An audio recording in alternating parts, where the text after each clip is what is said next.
에베소서 1장 11절의 말씀을 제가 대신 봉독해 드리겠습니다. 하나님의 말씀을 들으십시오. 모든 일을 그의 뜻의 결정대로 일하시는 이의 계획을 따라 우리가 예정을 입어 그 안에서 기업이 되었으니. 아멘. 네, 한 번 더 읽겠습니다. 모든 일을 그의 뜻의 결정대로 일하시는 이의 계획을 따라 우리가 예정을 입어 그 안에서 기업이 되었으니. 아멘. 지난주에 우리는 그 하나님께서 이 세상을 또 우주 전체를 구원하시는 계획에 대해서 함께 말씀을 들었습니다. 하나님은 우리 개개인만을 구원하시는 것이 아니라 더 나아가 죄로 인해 깨트려지고 망가진 이 우주 전체를 회복시키는 구원 계획을 영원전부터 세우셨던 거죠. 그래서 그 일은 언제 일어나냐면 마지막 날 그리스도께서 이 세상에 오셔서 모든 것들을 심판하시고 그 하나님의 영원한 나라를 완성시키시고 세우시는 그날, 즉 예수 그리스도께서 만물의 다시 머리가 되실 때, 모든 것을 다시 통치하실 때에 그 일이 일어난다. 우리가 말씀을 통해 함께 나누었는데요. 오늘은 그 다음으로 또다시 우리의 구원에 대한 또 한 가지 중요한 진리에 대해서 말해주고 있습니다. 그것이 바로 11절 말씀인데요. 우리가 읽은 것처럼 모든 일을 그의 뜻의 결정대로 일하시는 이의 계획을 따라 우리가 예정을 입어 그 안에서, 즉 그리스도 안에서 기업이 되었으니, 이렇게 말합니다. 그래서 우리가 몇 주에 걸쳐서 지금 에베소서 1장 3절부터 6절까지는 하나님께서 우리 개개인을 어떻게 구원하셨는지를 살펴보지 않았습니까? 그래서 하나님께서 영원전부터 우리를 사랑하시고 구원하기로 예정하시고 또 그리스도를 믿어 그분의 보혈로 거룩하고 흠이 없게 하시고 이제 더 나아가 하나님의 자녀의 상속자로 삼으셨다. 이것이 에베소서 1장 3절부터 6절까지의 내용이라면 오늘 이 11절 말씀은 우리가 받은 하나님의 구원을 또 다른 차원에서 설명해 주고 있는 거죠. 그것이 무엇이냐면 이제 하나님께서 우리를 그분의 기업으로 삼으셨다는 것입니다. 우리를 하나님의 기업이 되게 하셨다. 이게 이제 우리의 구원의 또 다른 복이라는 것입니다. 그렇다면 하나님께서 우리를 그분의 기업으로 삼으셨다는 것이 이제 무슨 의미일까? 일단 우리가 생각해야 될 것은 하나님께서는 사실 이 우주 만물의 진정한 주인이시죠. 그래서 하나님께서 추가적으로 뭔가를 자신의 소유물로 삼는 일은 일어날 수가 없는 거죠. 왜냐하면 이미 이 세상 모든 것들이 그분의 것이니까. 그렇다면 하나님께서 우리를 그분의 기업으로, 즉 소유로 삼으셨다는 것은 이제 무슨 말일까? 이제 이 말은 우리가 원래 하나님의 소유가 아니었는데, 혹은 하나님의 피조물이 아니었는데 그분의 소유로 삼으셨다, 이런 말이 아니라 여전히 우리는 하나님의 피조물이고 그리고 하나님의 소유물인데 하나님은 모든 이 피조물들, 모든 소유물들 중에 우리를 특별히 택하셔서 그분의 특별한 기업과 소유물로 삼으셨다는 의미가 되는 거죠. 즉 이 세상 모든 것들 중에 우리를 가장 귀하게 여기시는 보물로 삼으셨다. 이 말이 하나님이 그리스도 안에서 우리를 그분의 기업으로 삼으셨다. 기업이 되게 하셨다. 이런 의미가 되는 것입니다. 그래서 우리는 이 사실을 이 에베소서 말씀뿐만 아니라 성경의 다른 말씀을 통해서도 확인할 수가 있습니다. 그래서 제가 악보 뒤에 이제 프린트를 해드린 출애굽기 19장 5절 말씀에 이런 말씀이 있죠. 한번 보십시오. 세계가 다 내게 속하였나니 너희가 내 말을 잘 듣고 내 언약을 지키면 너희는 모든 민족 중에서 내 소유가 되겠고. 일단 하나님은 세계가 다 내게 속하였다, 이렇게 말씀을 합니다. 이 말은 무슨 말일까요? 그러니까 제가 말씀드린 것처럼 이 세상 만물이 원래 하나님의 것이라는 거죠. 그러니까 하나님이 창조하셨고 하나님이 궁극적인 소유권을 가지신 진정한 주인이시라는 말씀이 아니겠습니까? 근데 이제 이후에 뭐라고 말씀을 하냐면 세계가 다 내게 속하였는데 내가 너희를 그 모든 민족 중에서 내 소유로 삼겠다, 이렇게 말씀을 하는 것입니다. 그러니까 이미 이스라엘은 하나님의 소유인데 모든 민족 중에 내가 너희를 특별히 나의 소유로 삼겠다, 이렇게 말씀을 하는 거죠.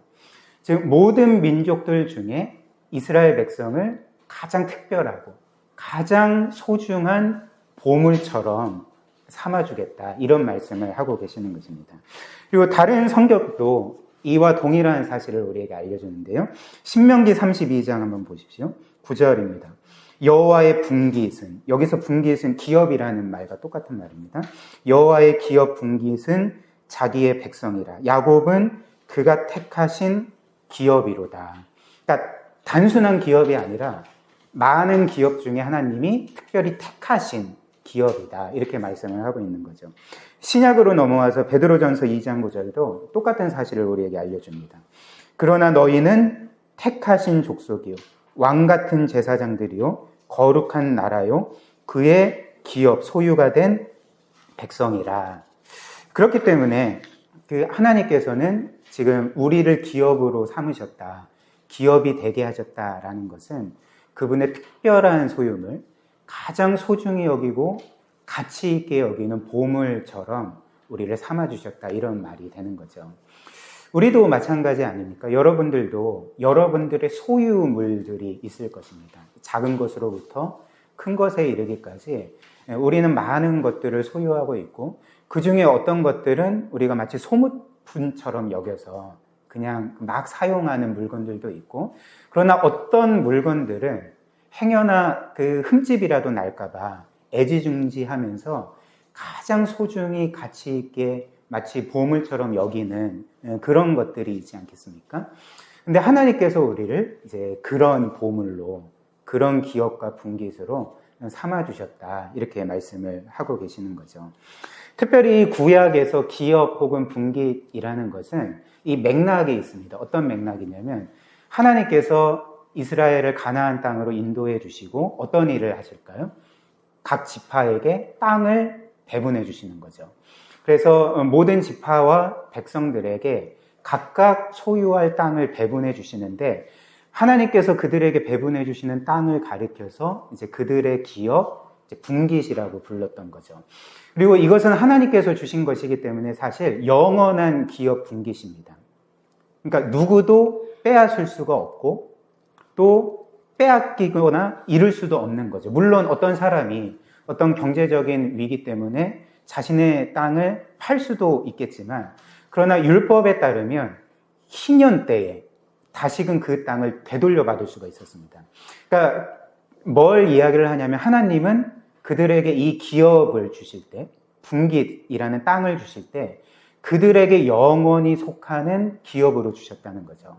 근데 오늘 하나님께서 우리를 기업이 되게 하셨다, 너희는 나의 기업 분깃이다, 이렇게 말씀하실 때는 이제 뭘 염두를 해둬야 되냐면, 하나님이 이스라엘 백성에게 영원한 기업을 주신 것처럼 내가 너희를 나의 영원한 기업으로 결코 변하지 않는, 결코 내가 빼앗길 수 없고 잃을 수도 없는 영원한 소유물로 너희를 삼겠다, 이런 말씀이 되는 것입니다.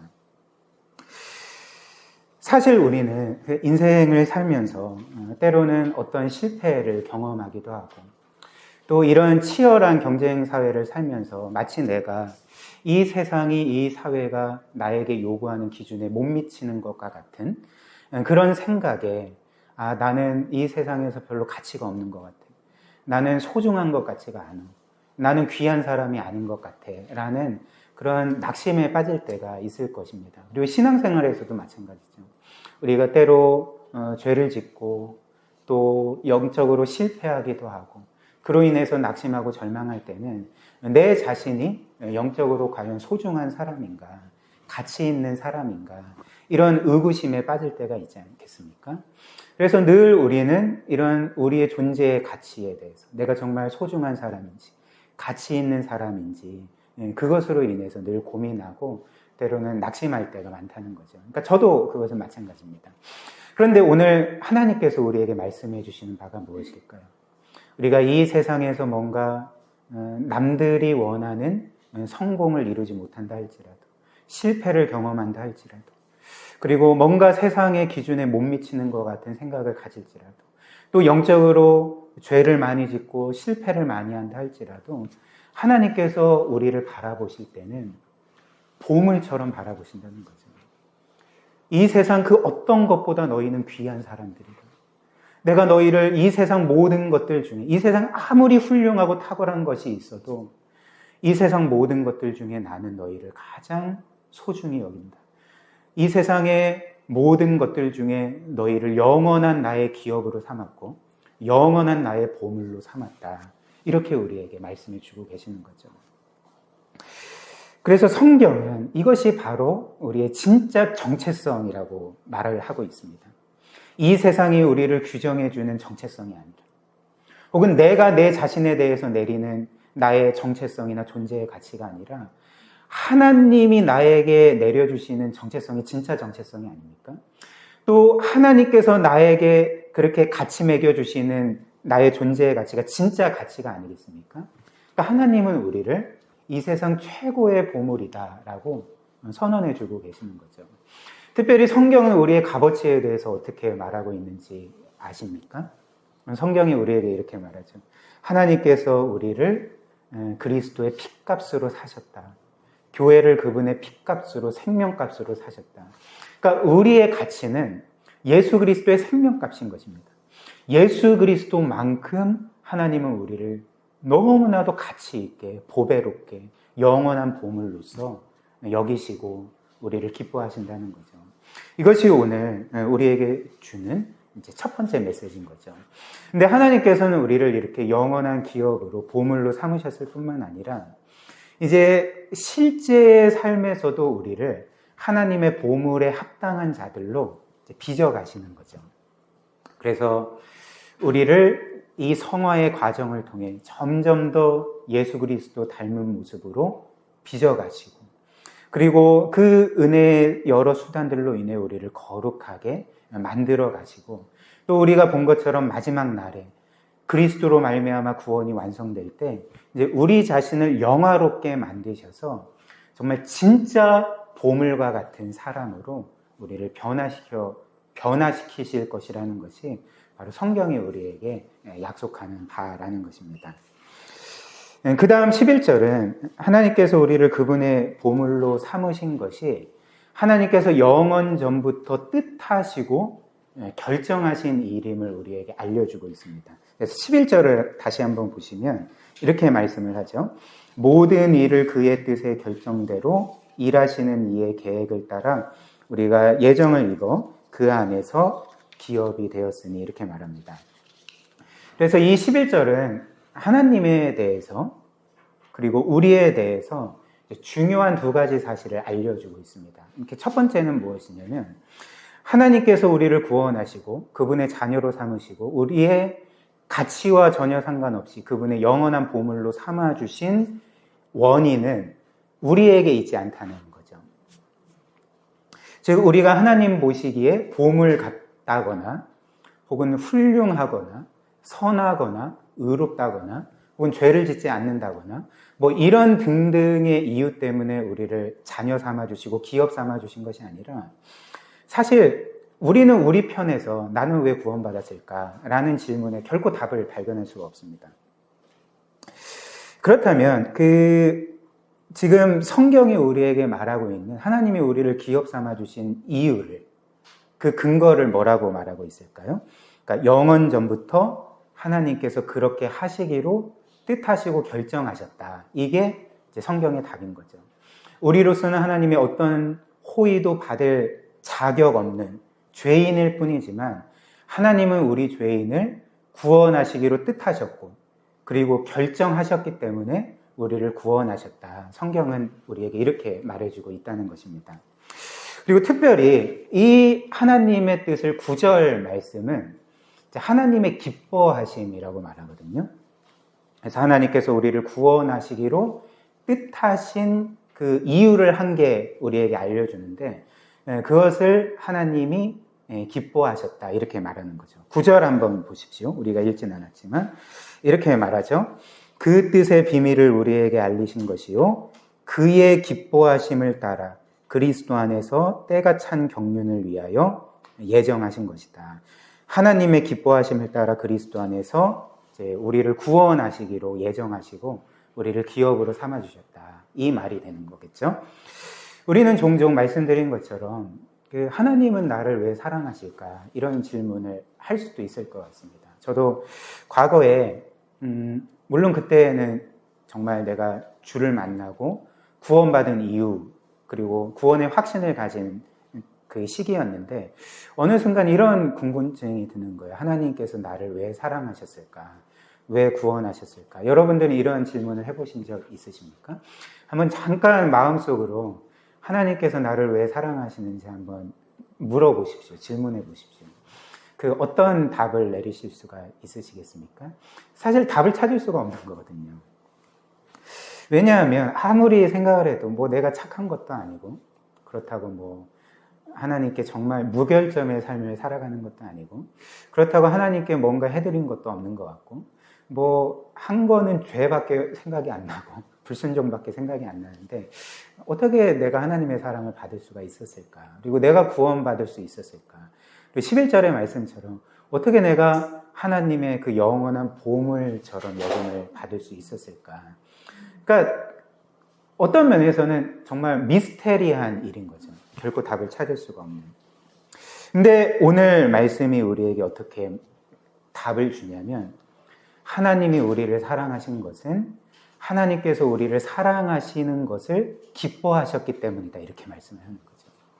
그러니까 그 더 나아간 이유를 우리가 알 수는 없지만 하나님께서 우리를 사랑하시기로 기뻐하셨고 우리를 구원하시는 것을 기뻐하셨고 우리를 하나님의 자녀로 삼으시고 기업으로 삼으시는 것을 그렇게 뜻하시는 것을 기뻐하셨기 때문에 하나님은 너희를 사랑하신다. 이렇게 말씀을 하는 것입니다. 따라서 이제 우리는 누군가가 또 우리 자신 스스로 하나님은 당신을 왜 사랑하나요? 하나님은 당신을 왜 구원하셨나요? 라고 물어보면 우리는 당당하게 말할 수가 있는 거죠. 하나님이 우리를 사랑하시는 것을 기뻐하셨습니다. 하나님은 우리를 사랑하시는 것을 이 세상 어떤 것보다도 기뻐하십니다. 라고 이렇게 답을 내릴 수가 있는 거죠. 그 다음 이 11절이 우리에게 알려주는 두 번째 사실은 하나님께서 우리에게, 그리고 하나님 자신이 어떤 분이신지를 우리에게 알려줍니다. 그 하나님은 어떤 분일까요? 11절의 상반절에 나오는 것처럼 하나님은 모든 일을 그의 뜻의 결정대로 행하시는 분이십니다. 쉽게 말해서 하나님은 이 세상 모든 일들을 그분 뜻대로, 그분이 기뻐하시는 대로 행하시고 이루시는 하나님이시라는 거죠. 사실 이는 곰곰이 생각을 해보면 우리에게 엄청난 말씀이 되지 않겠습니까? 어떤 면에서 정말 감당하기가 힘든 그런 말이 될 것입니다. 왜냐하면 이 세상 모든 일들이 우리 뜻이 아니라 어떤 사람의 뜻이 아니라 하나님의 뜻대로 되고 하나님의 결정대로 되고 그래서 이 세상 어떤 일도 하나님의 뜻 밖에서는 일어날 수가 없다. 자, 이런 성경의 진술은 사실 우리가 쉽게 이해할 수도 없고 또 쉽게 믿을 수도 없는 어떤 면에서 신비한 진리라는 거죠. 그러나 성경은 분명히 우리에게 이야기를 하죠. 이런 하나님의 절대 주권에 대해서. 특별히 마태복음 10장 29절에 보면 여러분들이 잘 아시는 말씀을 주님께서 하십니다. 그러니까 주님이 어떤 말씀을 하시냐면 공중에 나는 새를 보라. 참새 한 마리도 하나님 아버지의 뜻이 아니면 떨어질 수가 없다. 무슨 말입니까? 이 세상에 아무리 우연처럼 보이는 일이라 할지라도 그냥 우발적으로 일어나는 일처럼 보이는 일이라도 아무리 사소하고 작은 일이라도 하나님의 뜻이 아니면 일어날 수가 없다는 거죠. 제가 지금 이렇게 손을 흔드는 것도 그러니까 어떤 면에서 하나님의 뜻이 아니면 일어날 수가 없다. 이런 진술인 거죠. 그러니까 얼마나 엄청난 진술이지 않겠습니까? 그러니까 굉장히 두려운 말씀인 거죠. 그래서 이 세상의 모든 일들이 하나님의 뜻대로 일어나고 우리에게 우연처럼 보이는 일이 하나님께는 우연이 아니고 하나님께는 모두 다 필연이고 하나님이 뜻해서 이루어지는 일이다. 성경은 우리에게 이렇게 말하고 있는 것입니다. 그리고 잠언 16장 9절도 우리에게 동일한 진리를 알려줍니다. 한번 보십시오. 잘하는 말씀이죠. 사람이 마음으로 자기의 길을 계획할지라도 그의 걸음을 인도하시는 이는 여호와시니라. 우리가 여러 계획을 세우고 그것을 행하려고 해도 그 일의 결과를 우리가 결정하는 게 아니라 하나님이 결정하는 거죠. 그래서 우리가 완벽한 계획을 가지고 빈틈없이 그 일을 실행한다 할지라도 이 일이 정말 이루어질지 이루어지지 않을지는 우리가 결정하는 게 아니라 혹은 외부 요인이 결정하는 게 아니라 궁극적으로 하나님이 결정한다는 것입니다. 그렇다면 어떻게 이런 일이 일어날까? 도저히 이해할 수가 없다. 이는 정말 뭔가 이해할 수도 없고 설명할 수도 없고 사실 믿을 수도 없다라고 우리가 반응을 보이겠지만 이런 일이 어떻게 일어날지에 대한 질문은 어떤 면에서는 간단합니다. 하나님이시기 때문에 이 모든 일들은 가능한 거죠. 그러니까 우리에게는 불가능하지만 만약 하나님께서 말씀 한마디로 끝도 없는 이 우주 만물을 창조하셨다니 그리고 이 하나님께서 이 모든 것들을 주권적으로 다스리신다면 하나님은 얼마든지 이 세상 만물을 그분의 뜻 가운데 두셔서 그분의 뜻에 따라서 모든 일들이 얼마든지 일어날 수 있게 하실 수가 있지 않겠습니까? 그렇기 때문에 우리에게는 불가능해 보여도 하나님께는 얼마든지 가능하다는 것입니다. 그렇다면 말씀드린 것처럼 이 하나님은 어떤 면에서 우리에게 너무나도 두려운 하나님이 아니십니까? 그리고 성경의 어떤 말씀은 또 이런 말씀을 합니다. 왕이 자신의 뜻대로 어떤 계획을 세우고 또 어떤 마음을 품더라도 그 왕의 마음을 인도하시는 분은 하나님이시다. 그러니까 이 세상에 가장 강력한 절대 주권을 가진 왕이라 할지라도 하나님 수준에 있다는 거죠. 그러니까 이런 성경의 말씀은 사실 세상 사람들에게는 너무나도 두려운 말씀으로 다가올 것입니다. 혹시나 하나님께서 나를 향해 나쁜 뜻을 품지는 않으셨을까? 불행한 뜻을 품지는 않으셨을까? 그리고 내가 아무리 애써도 하나님의 뜻대로 이루어진다면 이 하나님은 얼마나 나에게 무섭고 두려운 하나님인가? 그러니까 이런 반응을 보이는 게 어떤 면에서는 당연할지 모르겠습니다.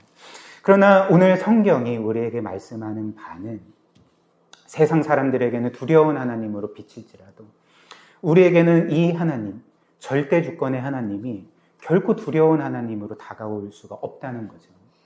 도리어 이 하나님의 절대 주권이 우리에게는 삶의 가장 확실한 평화를 주고 위로를 주고 용기를 주고 힘을 준다는 것입니다. 그 이유가 무엇일까요? 이렇게 우주 만물을 자기 뜻의 결정대로 행하시고 이루시는 그 하나님, 이 절대 주권의 하나님이 우리에게는 아버지가 되시기 때문에 그런 것이죠. 자녀들을 너무나도 사랑하셔서 그 외아들을 주시기까지 우리를 귀하게 여기시고 사랑하시는 그 하나님이 우리의 아버지시기 때문에 바꿔 말하면 그 하나님의 절대 주권이 우리에게는 아버지의 절대 주권이기 때문에 우리에게는 말로 할 수 없는 확신과 평안함과 위로와 용기와 힘을 돋보여주는 그런 진리의 말씀이라는 것입니다. 그래서 하나님께서는 사실 우리가 에베소서 처음부터 지금까지 보는 모든 말씀들 가운데 이 절대 주권을 어떻게 행하시는지를 우리에게 알려주시지 않았습니까? 그래서 하나님께서 그분의 절대 주권을 어떻게 행사하셨을까요? 그러니까 영원 전부터 우리를 사랑하시고 우리를 구원하시기로 선택하시고 때가 이르러 우리의 인생 가운데 개입하셔서 우리로 하여금 예수 그리스도를 믿게 하시고 회개하고 믿게 하심으로 우리를 그분의 거룩한 자녀로 삼으시고 영원한 나라의 상속자로 삼으시고 기업이 되게 하시고 이런 등등의 모든 일들이 사실 하나님께서 우리를 향해 그분의 절대 주권을 행사하심으로써 이루신 구원이 아니겠습니까? 그렇기 때문에 하나님은 이 세상 만물을 다스리시는 것도 사실이고 오늘 말씀과 같이 정말 단 하나의 사소하고 우발적으로 우연히 일어나는 일조차도 그분의 주권 가운데 있지만 특별히 우리를 향해서는 그 절대 주권을 아버지로서 자녀를 향해 행하시는 것과 같이 행하신다는 거죠. 자녀를 돌보시고 자녀를 이끄시고 자녀를 보호하시고 자녀를 가장 선하게 인도하시고 자녀에게 가장 유익한 결과를 내는 방향으로서 그 하나님께서는 절대 주권을 우리를 위해서 사용하신다는 것입니다. 따라서 우리가 확신할 수 있는 바가 무엇일까요? 그 어떤 것도 자녀인 우리를 향한 하나님의 절대 주권, 그 선하신 뜻을 막거나 좌절시킬 수가 없다는 것이죠.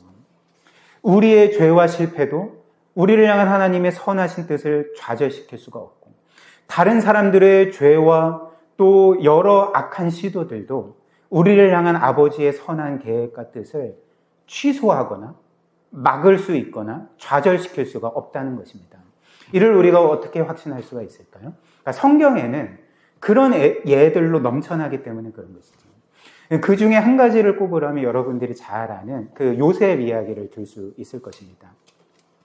여러분들도 아시다시피 요셉은 물론 어릴 때는 그 자기만 아는 자기중심적인 그 아이였습니다. 그래서 그 맨날 이제 형들에게 가서 그 아빠가 이 색동은 나에게 사줬어요. 뭐라고 이렇게 말하든지, 내가 뭐 꿈을 꿨는데 뭐 그 해와 달과 뭐 11별이 나에게 절을 하더리이다. 뭐 이런 식으로 얘기를 하고, 그러니까 뭔가 좀 개념이 없는, 버릇 없고 자기만 아는 그런 아이였습니다. 근데 어찌됐든 이 요셉이 17살 때 이렇게 계속적으로 형들의 시기와 질투를 사고 분노를 자아내게 되니까 형들이 그를 사로잡아서 그 이집트의 노예로 팔아버리게 된 거죠. 그리고 그 후에 요셉은 13년 동안 그 이집트에서 노예로 살면서 온갖 고생과 고난과 슬픔을 겪게 됩니다. 그리고 아마 그 기간 동안 요셉은 내가 어떻게 이런 일들이 일어날 수가 있는가? 정말 하나님께서 살아계시기는 한 건가? 하나님께서 정말 나를 지키시고 보호하시고 나를 인도하시는 하나님이신가? 이런 것에 있어서 굉장히 혼란을 겪었을 것이고, 하나님께서 자신에게 왜 이런 고통을 허락하셨는지 도저히 이해할 수가 없었을 것입니다. 그러나 세월이 흘러서 결국 그 13년이 흘렀고, 하나님의 놀라운 섭리 가운데 요셉이 그 강대국 이집트의 총리가 되었던 거죠. 그리고 극심한 가뭄 가운데 그 총리 요셉은 그 이집트의 수많은 백성들과 자기의 가족들을 살리고 구원하게 되는 거죠. 그리고 그 이후에 자신을 그렇게 노예로 팔아버린, 자신을 죽이려고 했던 형들이 자기 앞에 섰을 때 요셉은 자신의 정체를 밝히고 그 형들에게 이런 고백을 하는 거죠. 어떤 고백을 할까요? 너희는 이제 죽은 목숨이다. 내가 너희를 다 죽여버릴 거다. 이렇게 고백을 한 게 아니라 창세기 50장 20절에 이런 빛나는 신앙의 고백을 합니다. 제가 나눠드린 그 유인물에도 이렇게 프린트가 되어 있는데요. 이런 거죠. 당신들은 나를 해하려 하였으나 하나님은 그것을 선으로 바꾸사 오늘과 같이 많은 백성의 생명을 구원하게 하시려 하셨나니, 이렇게 말씀을 하는 것입니다. 하나님은 이때에도 우주 만물과 이 세상에 일어나는 모든 일들을 주관하고 계셨습니다. 하나님의 뜻이 아니면 그 어떤 일도 일어날 수가 없었던 거죠. 그래서 어떤 면에서는 요셉이 잘못한 것도 맞고 또 형들이 요셉에게 큰 죄를 범한 것도 맞지만 그 모든 것들이 하나님의 뜻 안에 있었던 거죠. 그리고 요셉이 이집트의 노예로 팔려간 것, 그 13년 동안 고된 고생을 하고 아픔과 슬픔을 겪었던 것, 그리고 놀랍게도 그 요셉이 이집트의 총리가 되고 그 수많은 백성들과 자기의 가족을 구원한 것도 다 하나님의 뜻 가운데 일어난 것이죠. 그렇기 때문에 요셉이 어떤 고백을 합니까? 당신은 나에게 죄를 지었습니다. 당신은 죽어야 됩니다. 라고 말하는 것이 아니라, 물론 그들의 죄를 지은 것은 그 요셉 또한 알고 있었던 사실이지만, 그러나 요셉이 놀랍게 이렇게 말하는 거죠. 당신들은 나를 해하려 하였으나, 당신들은 분명히 나와 하나님께 죄를 지었지만 모든 것을 주관하시는 하나님은 그 당신들의 죄악을 선으로 바꾸어서 오늘날 수많은 사람들의 생명을 구원하게 하셨습니다. 라고 고백을 하고 있는 거죠. 이 고백의 근원에 무엇이 있습니까? 이 아버지의 절대주권. 단지 창조주로서가 아니라, 주권자로서가 아니라, 어떤 두려운 절대주권의 하나님으로서가 아니라 우리를 사랑하시는 아버지로서 행사하시는 절대주권을 신뢰했기 때문에 당신들은 나를 헤아려 하였으나 하나님은 이 모든 것을 자녀인 나를 위한 선으로 바꾸었습니다. 이렇게 고백할 수가 있었던 것입니다. 그리고 이것이 바로 로마서 8장 28절의 유명한 고백이지 않습니까? 우리가 알거니와 하나님을 사랑하는 자, 곧 그의 뜻대로 부르심을 입은 자들에게는 모든 것이 합력하여 선을 이루느니라. 이렇게 말씀을 하는 거죠. 오래전에 뉴욕 타임즈지에 이런 기사가 실렸다고 합니다. 그래서 어떤 기사냐면 서양의 종교들과 동양의 종교들이 한 인생을 어떤 시각으로 바라보는지를 이렇게 다룬 특집 기사였는데요. 그 기사에 따르면 서양의 종교들은 사람들에게 이렇게 보통 말한다고 합니다. 그러니까 당신은 당신의 인생은 당신이 살면서 어떤 선택들을 하느냐에 따라서 결정이 됩니다. 그렇기 때문에 당신이 살면서 좋은 선택들을 하면 당신은 성공할 것이고, 당신이 살면서 나쁜 선택들을 하면 당신의 인생은 실패할 것입니다. 그러니까 이게 이제 서양의 종교들이 사람들의 인생을 바라보는 시각인 거죠. 그렇기 때문에 이에 따르면 우리의 인생을 결정하는 것은 누구입니까? 그러니까 우리 자신이죠. 우리가 삶 가운데 내리는 그 선택과 결정들이 우리의 성공과 실패를 결정하게 된다는 것입니다. 근데 반면에 동양의 종교들은 사람들에게 이렇게 말하는 거죠. 당신의 삶을 결정하는 것은 당신의 선택이 아닙니다. 당신의 삶을 결정하는 것은 당신의 선택이 아니라 운명인 것입니다. 그렇기 때문에 당신이 살면서 어떤 선택을 하든지, 어떤 노력을 하든지, 어떻게 애쓰든지 간에 당신의 성공과 실패를 결정하는 것은 당신이 아니라 운명입니다. 이렇게 말한다고 합니다. 그러나 성경은 이에 대해서 우리에게 어떻게 말합니까? 그러니까 서양의 종교들처럼 너의 인생을 결정하는 것은 너 자신이다. 이렇게 말하지도 않고, 혹은 동양의 종교들처럼 너의 인생을 결정하는 것은 그렇게 가혹하고 비인격적인 운명이다. 이렇게 말하지도 않는 거죠. 성경이 우리에게 말씀하는 바는 너의 인생을 결정하는 것은 너 자신도 아니고, 운명도 아니고, 다른 사람도 아니고, 외부의 환경도 아니라 바로 하나님께서 너의 인생을 결정하신다. 이렇게 말씀을 하는 거죠. 너희의 인생의 모든 것을 궁극적으로 인도하시는 분이 바로 하나님이시라. 이렇게 우리에게 끊임없이 말해주고 있다는 것입니다. 사랑하는 우리 귀한 성도 여러분, 우리는 인생을 살면서 도저히 해석할 수 없는 여러 고통들을 겪을 때가 많지 않습니까? 또한 우리는 외적인 어떤 일로 인한 고통뿐만 아니라 영적인 삶에 있어서도 끊임없는 우리의 죄와 실패들로 인해서 때로는 낙심하기도 하고 좌절할 때도, 절망할 때도 많은 것 같습니다. 그러나 우리 하나님께서는 우리의 아버지가 되시죠. 또 우리 아버지께서는 우리의 실패보다 무한히 크신 위대하신 하나님이십니다. 그렇기 때문에 우리가 정말 하나님의 자녀라면 우리의 인생에서 궁극적인 실패란 있을 수가 없다는 거죠.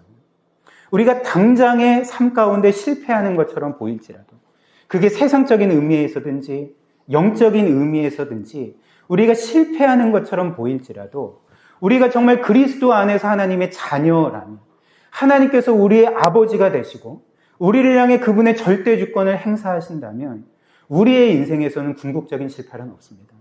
우리의 삶에서는 실패라는 것은 어떤 면에서는 결코 궁극적인 결과가 될 수가 없다는 거죠. 오늘 말씀처럼 하나님께서는 우리의 실패조차도 하나님의 그 무한한 능력과 지혜를 경험하는 그런 통로로서 삼으셔서 우리로 하여금 하나님의 그 위대하심을 찬양하게 만들 것이고, 영적인 삶에 있어서도 우리가 과거든지 현재든지 미래든지 어떤 큰 죄를 짓고 많은 죄를 짓고 실패한다 할지라도 하나님은 그 모든 것들을 통하여서 도리어 하나님의 한없는 용서를 경험하게 하시고 하나님의 그 무한한 사랑과 은혜를 경험하게 하셔서 도리어 겉보기에 실패처럼 보이는 모든 것들을 통하여서 우리의 삶의 궁극적인 성공과 영광을 이루시는 그 하나님을 찬양하게 만드시는 것이 바로 우리 아버지께서 자녀들을 향해 끊임없이 이루시는 선하신 일이라는 것을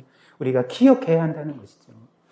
그렇기 때문에 우리가 이 땅에서 실패를 겪는다 할지라도 도저히 우리의 힘으로는 빠져나올 수 없는 어떤 수렁에 빠진 것 같은 그런 생각이 들지라도 우리가 기억해야 될 것은 우리의 삶을 책임지시는 것은 우리가 아니라 하나님이시다.